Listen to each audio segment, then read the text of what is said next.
ಅಯ್ಯೋ ಕೊಡ್ರಿ ಇಲ್ಲಿ. ನಾನ್ ಕಟ್ಟಿದ್ದಾರ ಬಿಸಾಕರಿ ತಾನೆ. ಇದ್ಯಾವ್ದು ಹೊಸ ದಾರ?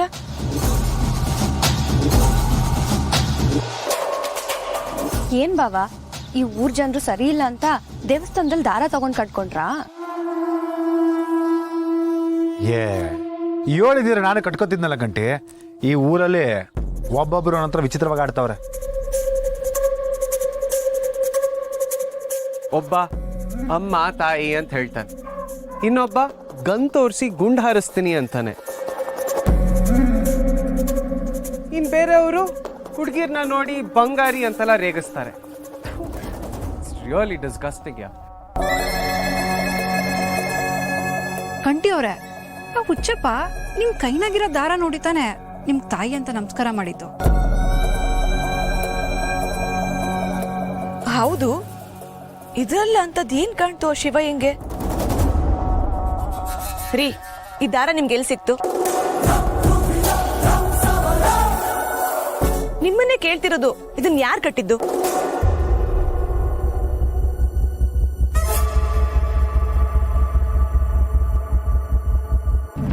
ನಾನ್ ಕೇಳ್ತಾನೆ ಇದನ್ನ, ನೀವೇನು ಹೇಳ್ತಾನೆ ಇಲ್ವಲ್ಲ. ಹೇಳಿ, ಇದನ್ನ ಯಾರು ಕಟ್ಟಿದ್ದು? ಏನೋ ಮುಖ್ಯ ದಿವಸ ಮಾತಾಡ್ಬೇಕಂತ ಹೇಳ್ದಾರವ. ಏನವ? ಹೇಳ್ತೀನಿ, ಕೈ ಮುಂದೆ ಮಾಡು. ಯಾಕವ? ಹೇಳ್ತೀನಿ ಅನ್ನಲ್ಲ, ಮುಂದೆ ಮಾಡು.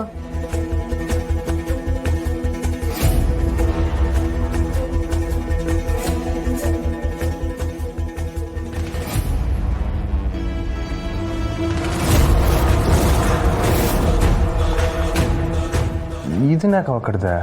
ಇದು ರಕ್ಷೆ ದಾರ.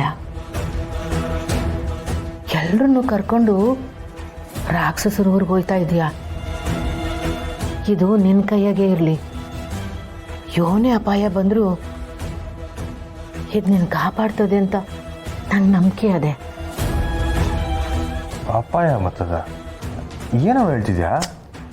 ಸುಮ್ಕೆ ಪ್ರಶ್ನೆಗಳು ಮಾಡಬೇಡ. ಅದಕ್ಕೆ ದಾರನೇ ಉತ್ತರ. ನೀನು ಆ ಊರಾಗಿರೋವರೆಗೂ ಈ ದಾರನ ಮಾತ್ರ ಯಾವುದೇ ಕಾರಣಕ್ಕೂ ತೆಗಿಯೋಕೆ ಹೋಗಬೇಡ.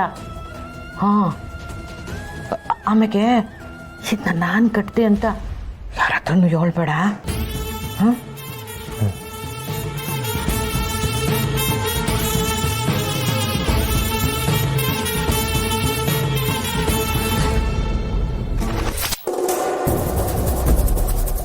ಸ್ನೇಹ, ಅವ್ರಿಗೆ ಹೇಳಕ್ ಇಷ್ಟ ಇಲ್ಲ ಅನ್ಸ್ತೈತೆ.